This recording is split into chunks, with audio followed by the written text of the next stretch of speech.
being self-employed and what are the mortgage requirements for 2023. If you are self-employed and thinking about buying a home, you might be wondering if it's even possible.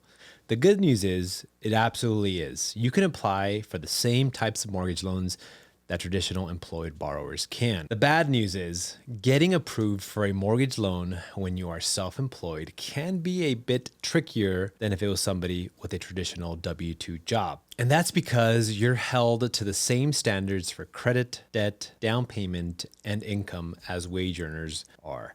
But providing your income as a self-employed borrower can require more paperwork than it does being a W-2 employee. So one of the biggest challenges is documenting your income. As a business owner or a contractor or a freelancer or a gig worker, you might not have regular paychecks like a lot of us do, or pay stubs to prove your income like traditional employees would.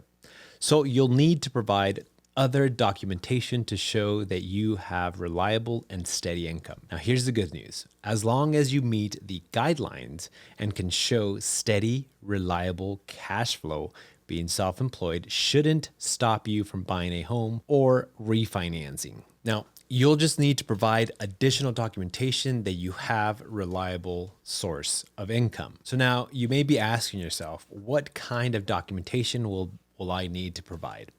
Well, that depends on the lender and the type of loan that you're applying for. But in general, you'll need to provide the following: 2 years of personal and business tax returns, a business license, a year-to-date profit and loss statement, a balance sheet, and you might also need to provide a signed letter from your CPA stating that you're still in business if you are applying for a jumbo loan, or if your business is a sole proprietorship. Now, you might need to provide business tax returns as well.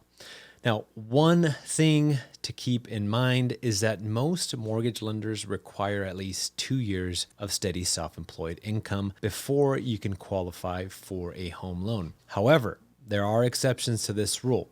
For example, you might be able to qualify with just 1 year of self-employment if you can show a 2-year track record in a similar line of work.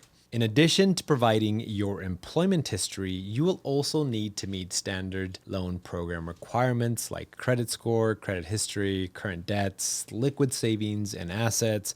Lenders will scrutinize both the property you want and your personal finances, so keep that in mind when you are applying. One thing also to keep in mind is that lenders will only count taxable income towards your mortgage, and not all the deductions are created equal. While taking deductions can save you money, of course, on your income taxes, they can hurt you when it comes to your mortgage loan application. Here's an example.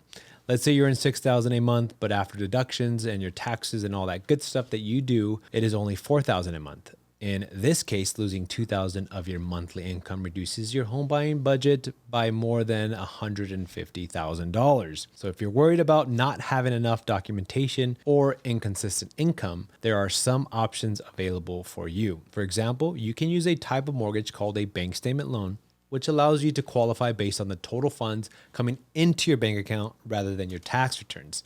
So if you are a self-employed individual and dreaming of homeownership, don't let it stop you, please. As long as you can meet the loan guidelines and show that your business is stable, you can make your dream of owning a home a reality. Now, remember, please, it may take a little bit more paperwork and documentation, but it's totally worth it. So just have a little bit of patience, trust your loan officer that you're working with, and allow them to guide you through the process of buying a home when you are self-employed, especially after COVID. Things have changed a little bit. It's a little bit different, but it is possible.